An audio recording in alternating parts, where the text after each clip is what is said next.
Now Pedersen's a blast. All that hit from a diving save. Maher as he flashes across. Briere sets up Carl. Side of the net. Deflected. Score! Briere moving in. Stop. Cuts to the middle. Still has it. Shot! Score! Here's Hughes giving it across. Oh, it's what a save! Save by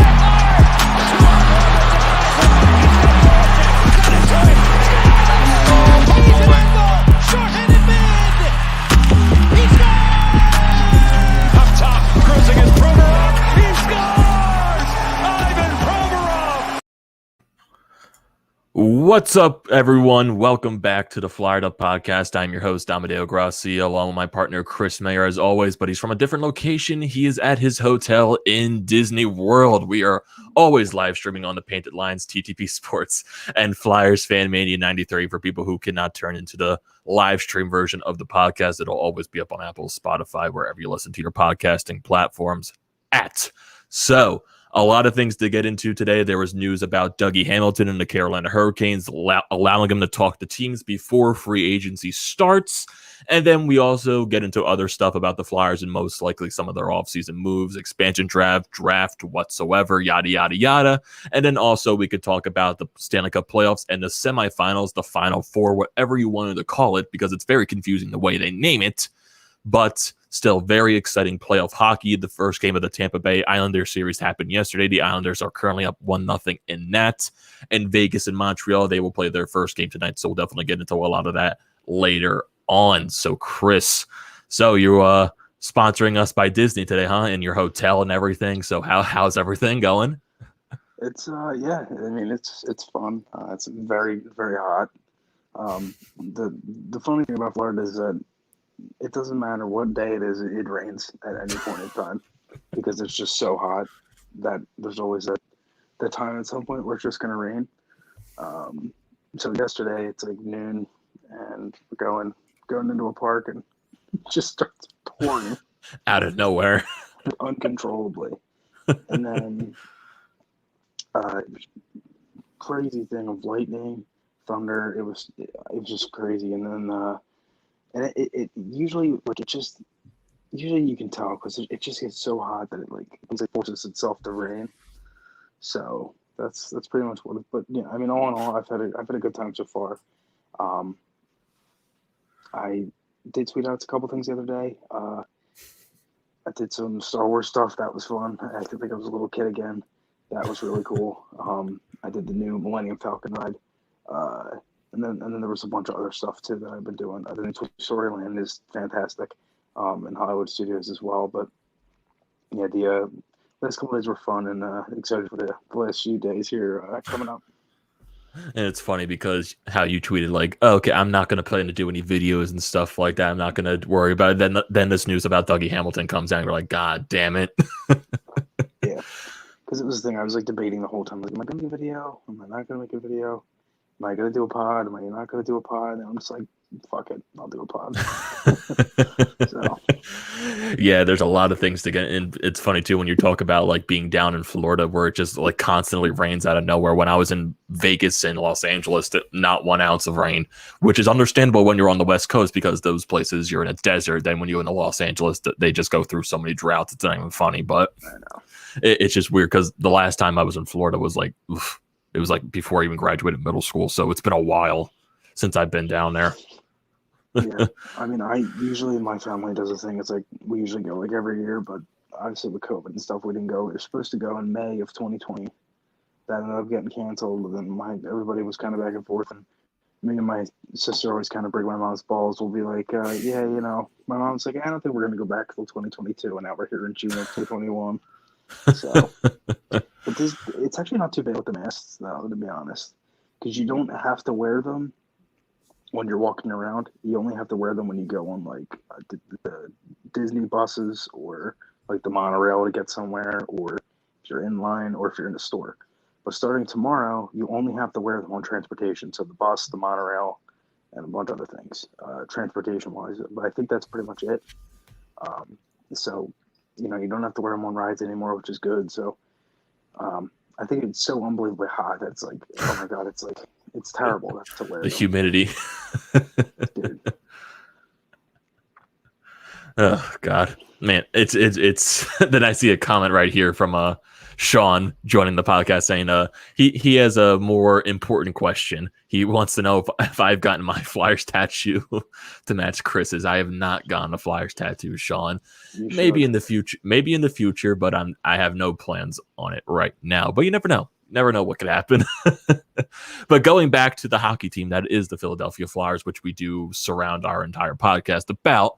So to get into the news that's happened today, so from the Carolina Hurricanes, they're giving Dougie Hamilton permission to speak to teams before the free agency window opens. So, and then you get the news surrounding that. You get the entire Flyers fan base on social media just like retweeting, quote tweeting that, just all capitals saying Chuck Fletcher, just something about Chuck Fletcher in correlation to all of those tweets. So even I did that too, just because I wanted to be the jerk off that did that. But I always see the ones that's like Chuck with like 45 different U's.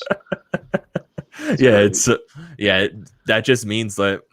And I love it when people do that on social media, just because people are passionate right now for the Flyers to get something done this offseason. And right now with this news, and there's so many ties to just so many teams that are going to try and their hardest to get Dougie Hamilton. And I feel like talking about Dougie Hamilton, I feel like this was more possible of happening just because of Carolina's owner being more of a cheapskate.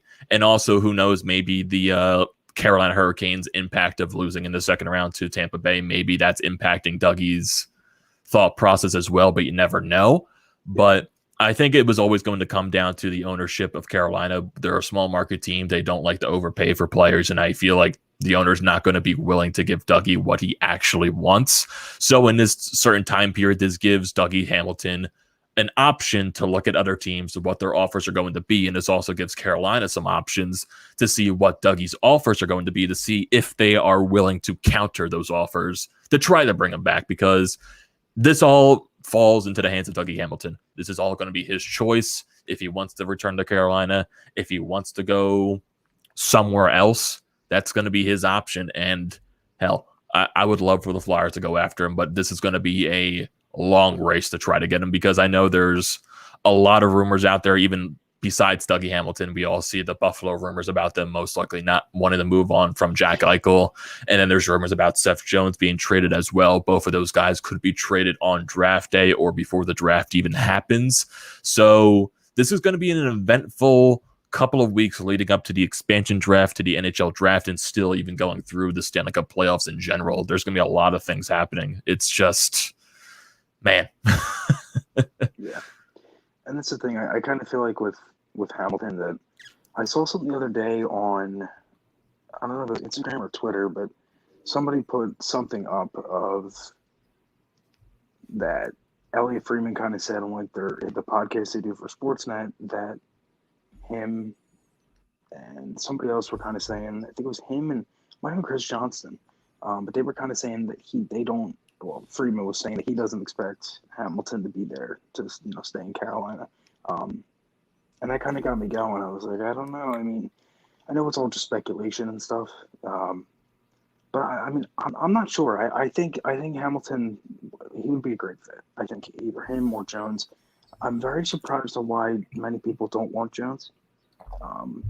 It's because the heavy analytics people that constantly post about Seth Jones and his bad analytics, even though like those have to correspond to him being on a bad Columbus team. Yeah, I was just gonna say he's on Columbus. Like, it's. I mean, I think Eichel has been literally minus in every plus minus stat. I don't think he's been plus ever. I think that maybe the 1 year he was 2019-20. I mean, he might have been plus that year, but that was it. I mean, I think you can look that up right now. I can't, but and that's another thing that kind of sucks doing this, is that I'm only on my phone. I'm on my phone. I do it with my mic. I do it with my computer. It's kind of tough to do content. Yeah, if you look at Jack Eichel's stats, and majority of his stats going back to when he came into the National Hockey League. I know plus minus is a very overused stat, but that basically just describe how bad the teams that he is on. In his first season, 2015-16, he was a minus 16. 2017, he was a minus 13. 2018, he was a minus 25. 2019, he was a -11. His only plus year, yes, was 2020, where he was a +5. In 2019, he put up 82 points. He was still a -11. That just shows to tell you how bad Buffalo is. Yeah. And that's the thing. I mean, I don't necessarily look at Jones or Hamilton as be like, well, they could get somebody better. Like, if you can go out and you get that guy, and I don't think the Flyers are in a rush because I think they realize they have time, and I think it's the same thing with Carolina too. And I know Darren Jagger said that earlier, that no teams are really in a rush to do anything or to make any moves right now. But I'm not sure. I mean, obviously it's going to happen like it's nothing, but this is definitely the start of something for the offseason. I think the way the Flyers get Hamilton is probably – it's going to have to be like they did with Hayes. It's going to be at the trade first rights and then have exclusive rights and then sign them. The issue is, what do you give up? Now, I think they're probably going to have to part with another defenseman. You would have to part with a guy that's on your roster, most likely a guy like a Sanheim or a Myers. But if, like I said, I am very open to, if you're trying to get a defenseman, a top guy that's going to help your blue line out instantly, if it's a Dougie Hamilton or if it's a Seth Jones, I am willing to give up a guy like a Sanheim or a Myers. I am definitely willing to do that, but it's all in Chuck Fletcher's hands. Yeah, that too, and then again, I don't want to, I don't want them to get Hamilton and then add another hole. You know what I mean? Because you just added a top right-handed defenseman, but you also just got rid of one of your top 4 defensemen. So I don't know. It might be easier for them to do it that way. I don't know if the Flyers want to do it that way.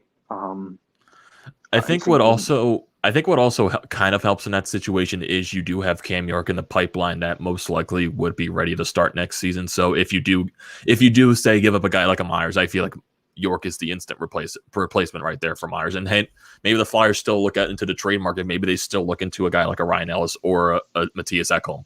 I still think those guys are viable options for the Flyers if they still want to upgrade on the blue line. And that's what I'm looking for in this offseason. Like, I'm not I would love guys like Seth Jones and Dougie Hamilton, but like the guys that I'm looking for, Dougie Hamilton, Seth Jones. You still look at Ryan Ellis from that and Matthias Ekholm from Nashville. If you can get one of those 4 players for your blue line, I will be happy. But there's still plenty of other moves that this team has to make. But getting one of those 4 players shows that this team is trying to improve to get this team better for next season. Yeah, no, 100%. And I think the defense talk is kind of gets. I shouldn't really say overused because it is their biggest need, but there are other things this team could use. Yeah. I don't necessarily think that. I know there's some people out there that maybe think they need another winger or maybe a third line center. I personally don't think so. I mean, you have Frost still coming off of an injury. You still have Patrick. You have Lindblom, who's going to be hopefully, and I would assume that those guys are going to be fully healthy coming into camp and everything. And I don't think the Flyers need any more offense. I think it's kind of just like a kind of a shake-up kind of thing. And obviously you have guys like Allison, Leksinski, and things like that too. But I think they could use the 4th-line center, a veteran guy that could play minutes. Brian Boyle's a guy that I would love if he would want to do that. I know he's older, but that would be great in my opinion. I mean, I know he's 36, but he can take face-offs. He actually has some offensive skill, really good leader, and again, I just think that could be something. Amedeo, I'm blanking out here completely. Did we talk about LaPerriere with the Thanos? We have not. We have not. We have not. Okay, because for some reason I was thinking about that. I was like, went back. I was like, did we do the podcast the last time before LaPerriere got hired, or I couldn't remember. No, we have not. Okay. Yes. Yeah, we'll definitely get into that because right when you don't have Scott Gordon, LaPerriere goes down there to Lehigh Valley. He's going to be the head coach. Like, I know there's so many mixed opinions about it. I honestly couldn't give less of a damn. If he goes down there, finds a way to develop the guys better than what Scott Gordon did, I'll be happy with that. The only thing the AHL really is for is development. So if Ian LaPerriere can whip those guys into shape, get them ready for the NHL, I'll be perfectly fine with that. Yeah, and I think personal fitness is a huge thing with Lappy, and he's the guy that's always been good with the players, so I see no issues with it. I really like it. Yeah, exactly. And then when you look into the NHL side, maybe you're going to have to look for another coach that replaces LaPerriere and what he did up here in the NHL level. So who knows if the Flyers are looking for another guy to replace him, because I know LaPerriere stopped doing the penalty kill. That's what Mike Yeo did when he took over. I think LaPerriere was the coach that looked ahead towards future matchups to see what potential matchup the Flyers are going to have. So maybe they just bring someone in from the organization to do that. Maybe they go out somewhere else. You never know. Maybe they replace a guy like a Tarian. I heard Nick Schultz was a candidate. Nick Schultz was a candidate to replace him? He's like one of the top candidates, yeah. Yeah, I do think eventually that type of move is going to be more internal than anything. Mm-hmm. I don't think that's like their utmost important thing to replace what LaPerriere did. So no. they're going to do it. Stuff is going to be. I think they're going to take some time. I think the same thing with LaPerriere trying to find his staff. I think he's going to take some time to look it over and see who he can get. Yeah. Everything more or so is most likely going to be in due time. And we do have some comments here from the comment section. Sean Fitzpatrick saying he preserves Seth Jones, but what does he know? Yes, Sean, if you're looking into if you can get one of those four guys, like I said, Matthias Ekholm, Dougie Hamilton, Seth Jones, Ryan Ellis, like you are definitely improving your blue line, and that shows that you are the Flyers front office. They're trying to restructure this team to make them way better than they were in previous seasons and try to make them into a contender, which it just needs to happen. We got a comment right here from Jacob saying that Hamilton is an older Sanheim. If we go for Hamilton, why do we need Sanheim if they're the same type of player? Let's sign Hamilton and then trade Sanheim in a deal for Jones. I mean, you never know what's going to happen. You just never know. Like I said, I'm willing to give up a guy like a Sanheim or a Myers if that means going after a guy like a Dougie Hamilton or a Seth Jones. That's just my personal opinion. I know what you brought up, Chris. You don't want the Flyers to fill another hole. But like I said, you never know what's going to happen. It's the NHL offseason. Anything could happen. Yeah. No, I agree. And that's the thing. It makes me think, like, I don't know. I kind of just envision the roster now, and it makes me think if they're gonna just blow up the roster, essentially, because if you think of it like this, you get Hamilton, right? You already have to give up enough just to get his rights, because it's a lot. That's a pretty steep price. And then if you want to trade Sanheim or Jones, it's pretty much the same. Like, I feel a lot of people underestimate the value of some of the Flyers. I saw this one trade yesterday, and it was just a absolute disgrace. It was Giroux, Farabee, Patrick, Sanheim, and a first-round pick for Nylander. And I was just looking at it, I was like, Giroux for Nylander alone is an overpayment, and it would be the stupidest trade the Flyers can make. Then you add the three other players and the first. It's just so funny.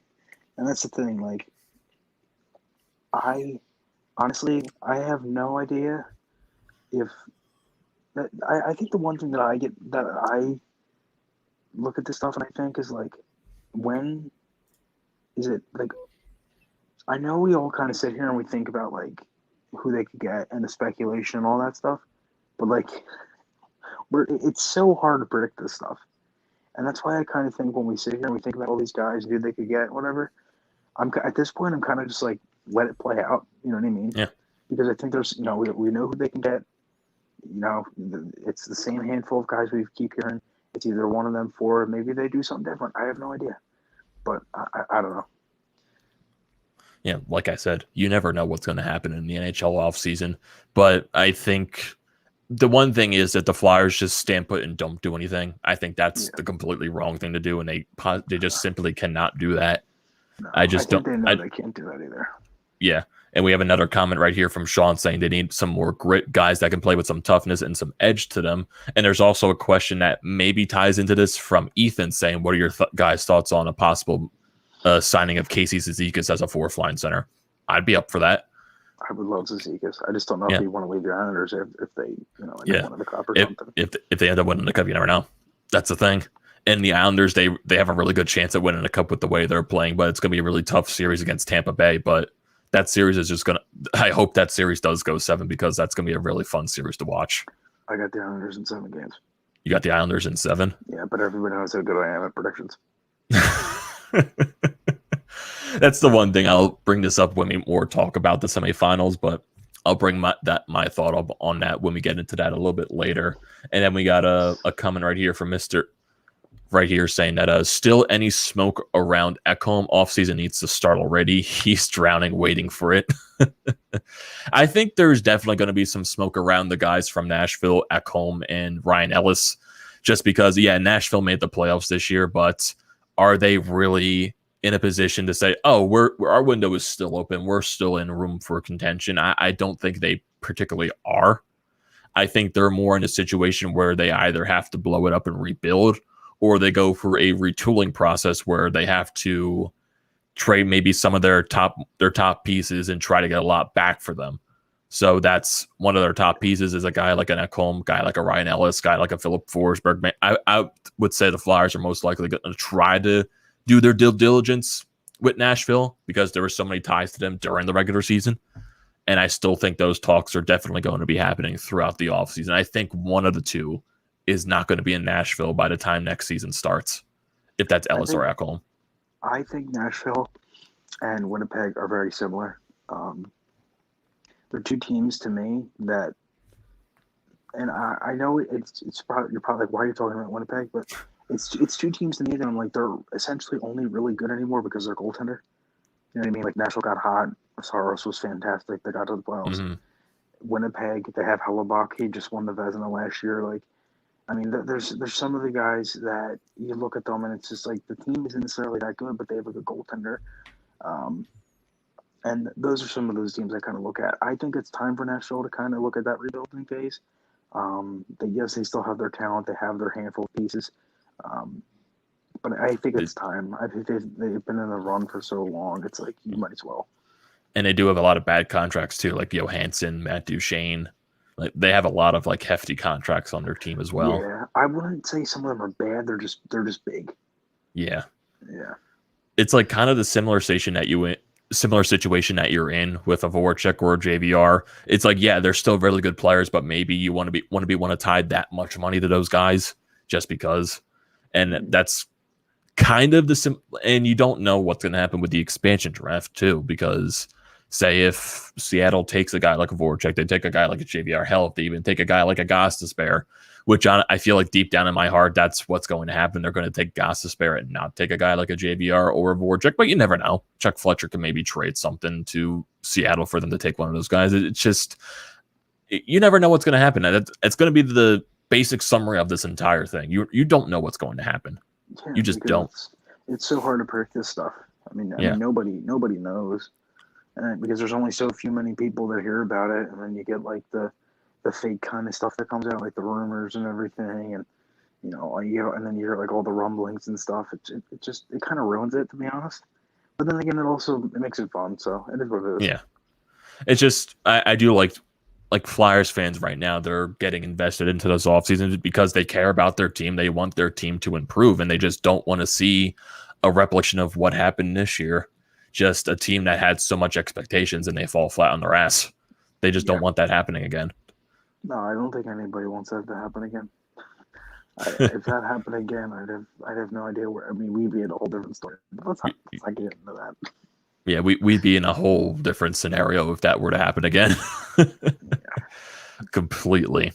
And just, if you're going back to Dougie Hamilton and just looking over his career, I know when Charlie O'Connor was on the show a couple of weeks ago and he was talking about Dougie Hamilton, and the speculation, maybe he doesn't go to a team that has maybe a big market team just because he's a guy that doesn't like the attention all centered on him because he got drafted by Boston. He played in Boston. He didn't like playing in Boston. And then he went to Calgary and he started to progress a little bit there, but then he eventually got traded once again to Carolina, and they're one of the smaller market teams in the National Hockey League. And look how much he's progressed. Carolina, they're a small market. Not much of the attention is going to go on that team, even though how good they have become. And I think more of the attention is eventually going to start circling on Carolina, but still, once again, they are a very small market team. But then looking at that, going to a small market team, their owner has been known to be very cheap. And if you go back to the Sebastian Aho situation, Montreal offer sheets him that puts Carolina in a bad spot to where maybe they have to cough up more money than he wanted to give up for a guy like Sebastian Aho. And Sebastian Aho is definitely worth that money that he has right now. He's getting paid like around almost $8.5 million a season. And I think it was a 5-year, 6-year deal that they were forced to sign him. And he's going to be a UFA when he's like 27, 28 years old. So that's even going to be even crazier if he does hit the open market eventually. But I don't think Carolina's owner is going to be willing to pay Dougie Hamilton that $8-9 million, maybe Dougie expects, because Dougie in his previous seasons in Carolina have been really good. If you go to his first season in Carolina, okay, he had 39 points in 82 games. Not too shabby for a defenseman. But his second season in Carolina, 2019-2020, he was on pace for the Norris Trophy before he got that terrible injury, which ended his season. He had 40 points in 47 games, and he was a plus 30. And that shows how good Carolina was during that season. And for this past season, in 55 games, he had 42 points. So Dougie Hamilton in his last 2 seasons in Carolina have been fantastic, and he has showcased that he can be a Norris Trophy caliber defenseman, and he's hitting free agency when he's about to turn 28, I believe. So he's right at the start of his prime, like at the start of it. So imagine getting a guy like Jones too. They're just on the difference in teams. Like imagine getting a guy like a Dougie Hamilton right at the midst of his prime. The past few seasons, he's been a Norris Trophy caliber defenseman. The eye test shows that he's a really good defenseman. The analytics show that he's a really good defenseman. Imagine adding that guy to your defensive core and how much of an impact that's going to be. And if you put the right offer for Dougie Hamilton, I don't think he's going to care what the market's going to be, but you never know, that still might influence his decision just because he doesn't like all that attention surrounding him. But you never know. The right offer on the table, he takes it, and that's an instant impact to your blue line. And that's something the Flyers desperately need. I'm not saying the Flyers are going to be the favorite to land Dougie Hamilton. I am not saying that whatsoever, because they're definitely not the favorite, but they're going to be a team that's probably going to push hard as hell to try to get him. They have to. I mean, they have the pieces to do it, so why wouldn't you? Yeah. And I do think, like what you said, Chris, I think the more viable option for the Flyers is a sign and trade. Yeah, what they did with Kevin Hayes. It might be the only way to. Yeah. Because you have to factor in the cap. And then if you get the exclusive rights, it's like, well, you bargain something here, salary bonus, whatever. But I think the exclusive rights is probably going to be the huge thing. And then I think also if you trade for his rights, you do have that option to maybe extend him to an 8-year deal if you're willing to go that deep into a contract. Mm-hmm. So it's going to be a very impactful offseason. I think that's the entire summary. We also got another comment right here from Jacob saying he'd be okay with Fletcher if he didn't add anything on the offense this offseason, but focus everything on adding to the blue line, which is definitely very understandable. You also got to look at possibly adding a backup goaltender for Carter Hart, maybe a 1B type of guy. Dreiger's on the market. Johansson from Buffalo, he's a possible option as well. Maybe you go after a guy like a Jonathan Bernier, because I know that like the whole crazy thing with Felix Sandstrom, with him signing over in Europe and then he got re-signed by the Flyers, because you all know with the expansion draft, the Flyers need to expose one goaltender. And I'm assuming Felix Sandstrom is going to be that guy that's going to get exposed in the expansion draft, because I don't expect the Flyers to re-sign a guy like Alex Lyon. No. I don't see that happening. No, I don't either. I think we kind of knew that from the beginning. Like, this was probably going to be Lions last year. I didn't know if he was even going to get re-signed last year, and they signed a 1-year deal. So, yeah, and then you have to look at, they're most likely not going to re-sign Brian Elliott. So you have to most likely look in the open market for a backup goaltender, and there's going to be a lot of options out there. There definitely is.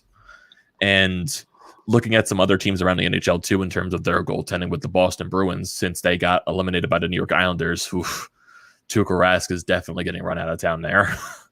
Like I feel so bad for that man, for all the criticism that he takes. Like, and he needs off-season surgery, so yeah, he was playing injured, but just like the criticism that guy has taken from his entire, since being a starter with the Bruins, man, he is like the number one hated guy there, most likely. He's either the number one loved or the number one hated on certain nights. It's crazy. And especially during like the Stanley Cup final run against the Blues, I'm sure there was a lot of hate for Tuukka Rask during that Game 7. It's just I never understand it. I mean, Grassia is one of the reasons why Nathan's so good for so long, and it's not like I don't even think it's Rask. I wouldn't even look to blame Rask. I don't watch the Bruins every given night, so I don't know. But if I was just a normal hockey fan tuning in the game, I would not blame Rask. I mean, there's some things. If we're talking about that Game 7, I mean, there's some plays on defense there where they did not look too hot. No. And, that early change by Marchand, like all that stuff in Game 7. And then when Rask decided to opt out of the bubble early on in the playoff run for the Bruins, and with all the Bruins, like he was just trying to protect his kids there. But. That was ridiculous. Yeah, and absolutely ridiculous. Like going into round 2 this year against the Islanders, the Boston Bruins, their depth just didn't match up to the depth that the Islanders had on the blue line and on their forward core. Boston, they are a very top-heavy team. Yeah, their depth did show up against the Washington Capitals, but it was nowhere to be found against the Islanders. It was Marchand, Bergeron, Pastrnak doing all the work. And during one of those games where I saw Pastrnak had a wide-open net for a one-timer and he hit the far side post, I'm just like, yeah, Boston is losing this series. It's just like after that play, I'm just like, yeah, Boston's losing this series, definitely. Yeah, it was unfortunate seeing that because it's just like nice. Yeah, like you didn't even hit the closer post; you hit the far side post. I'm just like, how is that possible? But it's just even going into these playoffs, and even looking at the Final Four. The Winnipeg Jets to getting swept by the Montreal right now. They're just playing at a whole nother level with the way they're playing. Carey Price has been amazing.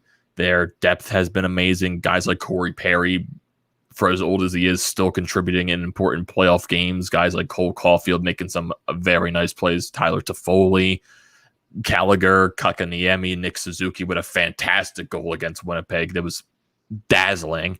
And then just like, it's so hard because like there's so many people I feel like that undermine a lot of these teams that are in the playoffs. Like going to a team like the New York Islanders, so many people ruled out the Islanders against the Penguins, and I'm just like, why? The Islanders went to the Eastern Conference Finals last year. They're pretty much the same team, just they have Sorokin in the net and they don't have Anders Lee. Yeah. And the Islanders, credited Tristan Jarry was terrible in that series for Pittsburgh, but the Islanders, they've been playing. They're fun to watch, and as much as I hate to say that, they are a very fun team to watch. And what the Vegas Golden Knights did to the Colorado Avalanche after Colorado winning the first 2 games of that series, seeing Mark Stone step up, them winning 4 straight games, that series against Colorado was electric. Vegas is a very fun team to watch, and I know a lot of people don't want to see Vegas or Tampa Bay win the Cup, which personally I don't care who wins the Cup at this point. Deep in my mind, if the Islanders do win the Cup, I'll be mad because it's a division rival winning the Stanley Cup, but they are a very fun team to watch. I can't help but not be mad. Yeah, I think me watching all the Spit and Chiclet streams at Borelli's with Frankie Borelli and everybody is making me want the Islanders to win just so I can keep watching them. But dude, the Islanders are good. I'll say this about Montreal: they haven't played any team that is like Winnipeg. Or that is like Vegas, excuse me. They played Winnipeg and they played Toronto, and that is easily the worst division in the NHL out of this whole realignment. So I don't know what we'll see tonight in Game 1. It wouldn't shock me if the Habs win tonight, to be honest. Yeah. I think Vegas will win in 5. But again, I don't know. I mean, if Price holds up, I think we have a series because it's 2 of the best goaltenders of arguably all time playing in Price and Fleury. If Fleury starts, because I don't know if it's Leonard or Fleury or what. It's most likely going to be Fleury. That's what I would expect. Yeah, that's my guess too. But the only way I do see Montreal winning the Cup is if Price continues the strong play that he has been doing since in the first 2 series against Winnipeg and Toronto. And like what you said, Chris, it's going to be really questionable because all 4 of these teams, this is their first time playing outside of the division. So you haven't played these teams in so long, since basically over a season at this point. So it's going to be weird to see what matchups you're going to get. And for teams like Vegas and teams like Montreal, those two teams play a very similar style of game. They're fast, they're tough, they're physical, and they have a lot of skill. But I do think Vegas is more talented than Montreal, even though 100%. both teams play a very similar style of game. I think Vegas, just with the talent that they have, they have, I think, more depth on the blue line. They have more depth on their forward core. And I think Price is a better goaltender than Fleury, but when Fleury gets hot, he's an unstoppable goaltender. And still at the age that Fleury is, with the way that he's been playing, I'm just like shock and awe with the way that he's been playing this season and in the playoffs for Vegas. I mean, Vegas lit up Grubauer, so I'm not too worried. Like they lit up Grubauer, and they lit up Talbot, who was arguably playing pretty well at the same time. Yeah. So I think you could see. I just can't see in Montreal, if I'm being honest with you. I want them to lose so bad because I can't stand them. I hate them. I absolutely hate the Canadians. I don't know why.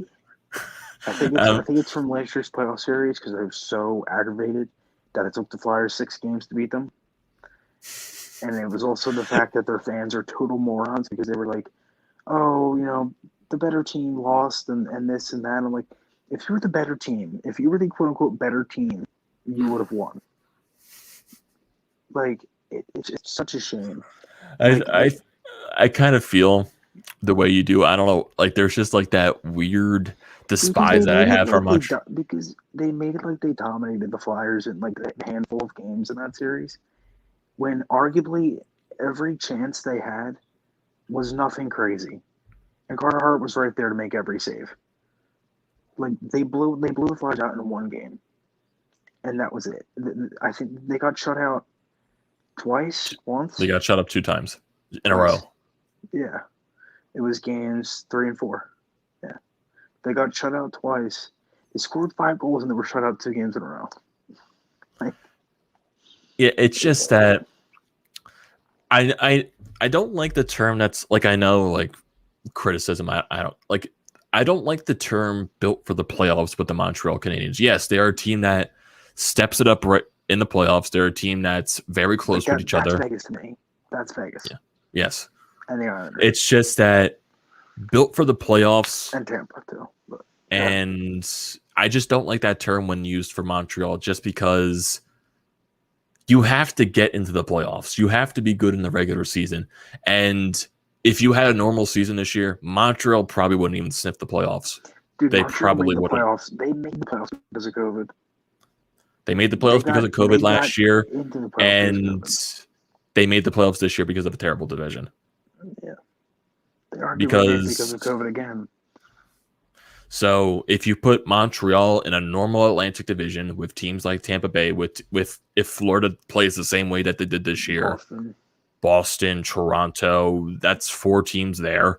And who knows if there's another team in that Central division or in that Atlantic division that was in the Central now.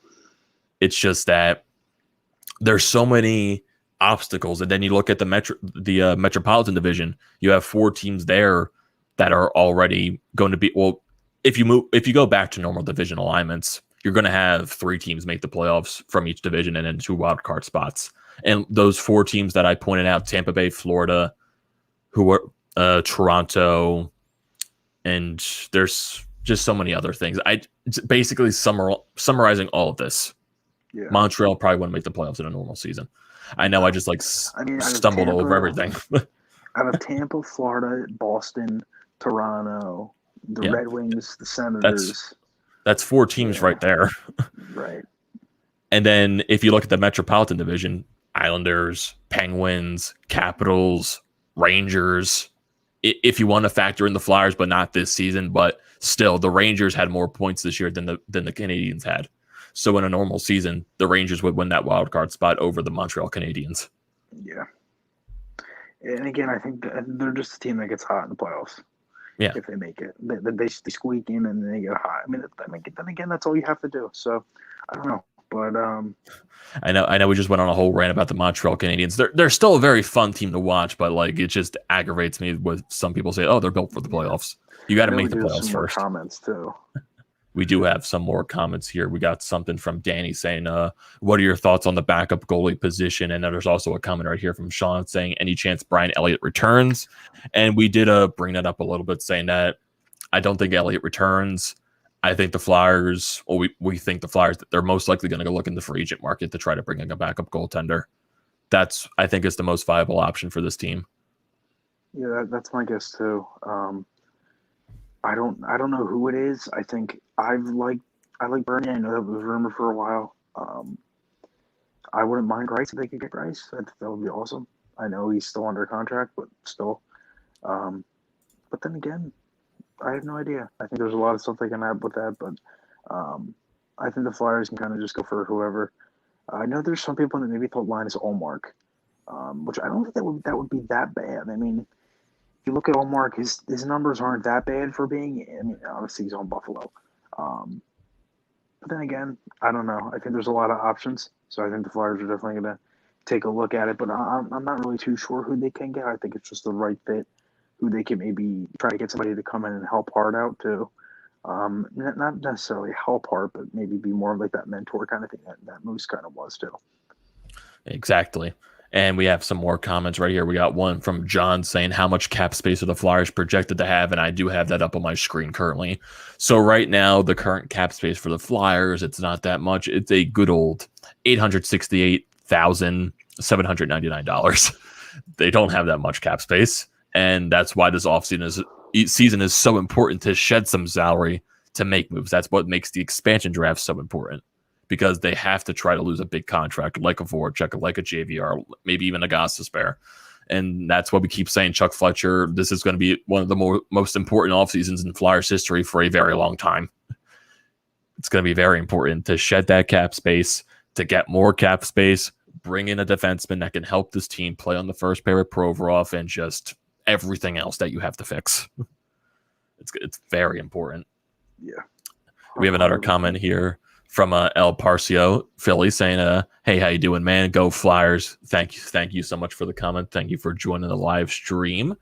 And yeah, going back into the semifinals matchups, I know we talked about a little bit of the teams for a little. I know some people are still complaining about Tampa Bay being over the salary cap.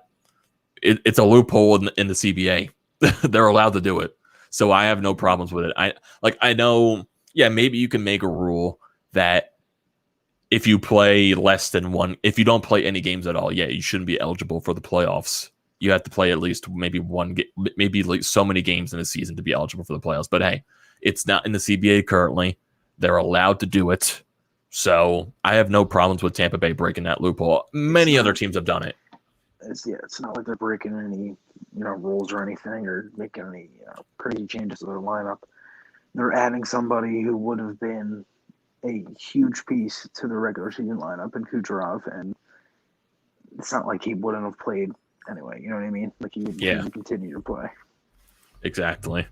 And we got another comment here from Sean talking about the NHL's move to ESPN and TNT. So he thinks that NBC was solid and Pierre McGuire will be sorely missed. I think moving to ESPN and TNT is going to be huge for the NHL. It's going to get them a lot more ratings, hopefully. It's going to make them a lot more money. Did Kevin Weeks get added to that? I think he did. Yeah. I think a lot added to ESPN, right? Yeah, I think a lot of people from NBC got added to. I know Brian Boucher, Kenny Albert, who's one of the color commentators that's mainly on NBCSN. Eddie Olczyk. I forgot his name for a second. Yeah, he's going to be. I think Kenny Albert and Eddie Olczyk are going to be the TNT guys, like the main TNT guys, and I think Brian Boucher is going to be on ESPN. I'm sure they still haven't announced who's going to be the primary ESPN color commentator and announcer. I don't think they've announced that yet, but I know there's a lot of people that are moving over. Is Keith Jones moving to ESPN and TNT? I never heard that before. I think he might be. I mean, he might. I don't know if he's going to be with the Flyers full time, but he'll probably just still do the same. It'll just be a different network. Yeah, it might. Yeah, if Keith Jones is added to ESPN and TNT, I'm sure he's going to do the same thing like he did for NBC Sports Network. But yeah, I know there's going to be a lot of people that want probably Gary Thorne back for ESPN. Even though I would love that, it's probably not going to happen. Yeah, I know you want him back, Chris, but but I feel like that those chances are very slim to none just because of how old Gary Thorne is at this point. Who knows if he even still wants to call? Not he probably still wants to, but probably at the age where he probably just wants. Still, right? I think he still does the Orioles. I'm not sure if he does anymore. I think he still does though. Yeah, because I know we did them for a long time. Like, what was that? Like early 2010s. I think so. Yeah. Yeah, I think he's been on the Orioles broadcast ever since he stopped doing the NHL broadcast. Mm-hmm. Is he from Baltimore? I'm not sure if he is. I don't. Like, I always wondered why he did the Orioles. It was probably because they offered him. They probably offered him a good contract, so he's just like, okay, I'm not going to turn this down. Yeah. And also, I think Ron Hextall's cousin, I think Leia Hextall, she's like a commentator for like a lot of the college hockey games. I think she's going to be one of the NHL analysts that's on ESPN, so that's a nice move there. So yeah, that's awesome. Yeah, so I think ESPN and TNT, it's going to be huge for the NHL, and hopefully eventually, with all this money that the NHL is going to get from these contracts, maybe the salary cap will move up quicker than it is, but I doubt it. I don't think it's going to because they've lost so much money. Yeah. I think it's all just going to be I know, because I know Bettman keeps saying the flat cap's going to be around for like still at least 3 more years. So we're going to be stuck here because I know, the players have to pay back a lot of the money that the NHL lost. I know there's like a lot of stuff with the escrow and everything like that. I know eventually they're going to have to do discussions again for the CBA. So that's going to be fun whenever that happens. Hopefully it doesn't turn into another lockout, which I will be insanely pissed if that does happen. But I don't think so because they have the plans for the Olympics. Yeah, they do. So yeah, honestly, I keep forgetting that the Olympics are this year. Because no, they're the Summer Olympics are this year too in Japan. I keep forgetting about that. Yeah, the winter of 2022. Yeah. That's just like, it's just weird because I know like they do, because they keep advertising it as Tokyo 2020 when it's 2021. I know they're trying to keep it because it's the 2020 Olympics and all that, but it's just weird advertisement in my opinion. But yeah, but I guess lastly, going back to the semifinals, I guess if you want to talk about predictions, I know Chris is not the biggest fan of those, but if we look at the schedule for the upcoming games in these final 4 matchups with the Islanders and the Lightning and the Canadiens and the Golden Knights, like we said earlier in the show yesterday, the Islanders took a 1-0 series lead in Game 1 with a 2-1 victory over the Lightning. So let's see if the Lightning can bounce back. We have the first game between the Canadiens and the Golden Knights tonight at 9:00, and then Game 2 between the Islanders and the Lightning, that'll be on Tuesday. Wednesday will be Game 2 of the Canadiens and the Golden Knights. Thursday will be Game 3 of the Islanders and the Lightning. Game 3 will be Friday between Vegas and Montreal. Game 4 will be Saturday between the Islanders and the Lightning. Canadiens Golden Knights Game 4 will be on Sunday.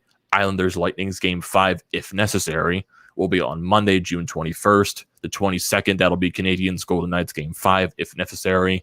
Game 6 for the Islanders and the Lightning will be the 23rd. Game 6 for the Golden Knights and the Canadiens will be the 24th.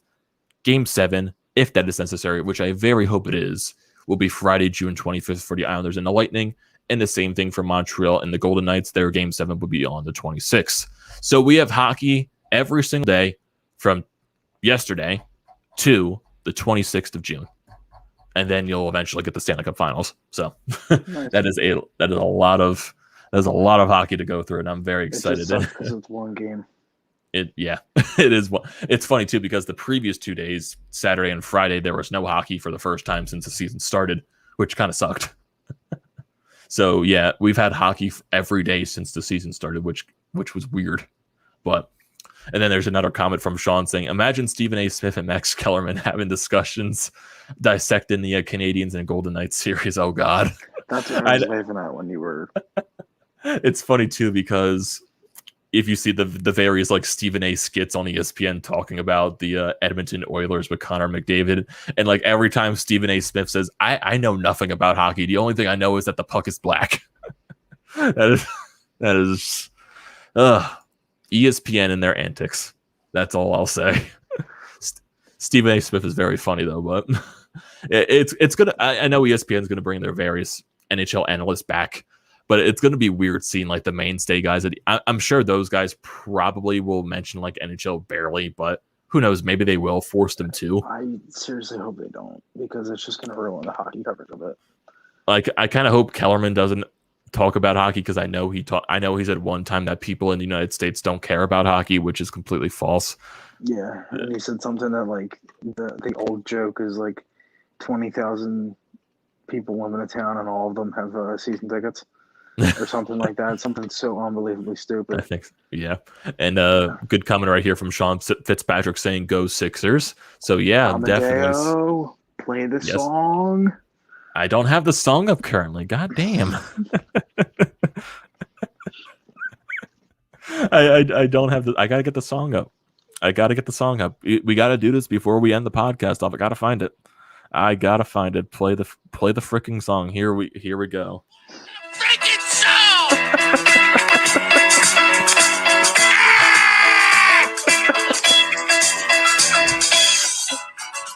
Oh God, Andrew! My dad texts me every morning. He'll be like, "Get excited." Play the freaking song. So yeah, definitely Sixers play tonight at 7:30 against the Atlanta Hawks. I'm definitely going to be up for that, because the Phillies, they don't play until 10 o'clock, and also the Golden Knights Canadians game that's not until 9. Yeah. How about those Phils, man? How about them Phillies? How about Hector Neris, 3-run fucking home run to DJ LeMahieu? I'm watching the game. I'm sitting here in this exact spot, and I'm watching this. I turn to my sister, "There you go. Watch them blow this." And it did. It was like 2 pitches later. 2 pitches later. I was at a restaurant watching the stream. Yeah, of course, Torres, scores the winning run too. Like, oh my God. Yeah, but the Phillies have been very fun to watch the past couple of days. Luke Williams with a walk-off home run. Wins, yeah. And Gene Segura has been hot as ever and definitely deserves an All-Star vote. But for some reason, he's not even the favorite on the All-Star ballot, which I don't understand. But who is it, Hoskins? It's for second baseman in the National League. It's Ozzie Albies from the Atlanta Braves, who's not even having that good of a season. Okay. Because the Braves right now are currently a dumpster fire, but yeah, I'm not gonna judge them that much. I'm just waiting for the Mets to have their annual season plummet. To have their LOL Mets moment. Yeah, and I mean the Phillies have just about the same. So yeah, they do. But they keep trucking and they keep picking up wins. Hopefully they get something going, because if they can get 2 or 3 here against the Dodgers, I'd be very happy. Yeah, definitely. We have a lot of important things. We got Sixers tonight. We got game 1 of between Vegas and Montreal. We got Phillies. That's a lot of stuff jam-packed into this week. A lot of hockey, a lot of Sixers. And as we always say, play the freaking song. And I think that's just that's what you got to do. You got to play the freaking song every single time. And I feel like every podcast we're going to do with the Sixers continue to win games, we are going to play the freaking song. So especially if they're in the NBA Finals or something.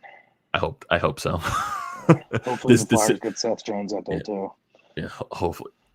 Yeah, I know Seth Jones technically has ties to the Sixers because his dad is one of the coaches there. So maybe that entices something. So you never know. You definitely never know. So yeah, the city definitely needs the Sixers with this run. They definitely need the Middle East to get to the finals and win the championship. This city just desperately needs it. They need a break. They need something won.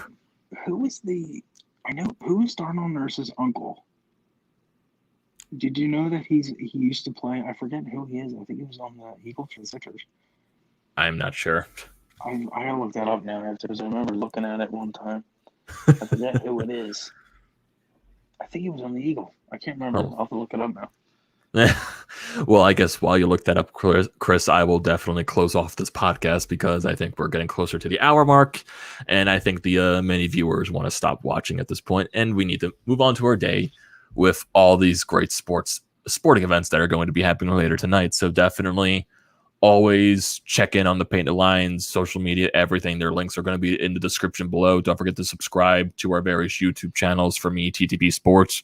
For Chris, Flyers Fan Mania 93. Don't forget to follow us on Twitter, Amedeo Grassia 98 for me, _ Chris Maher for Chris.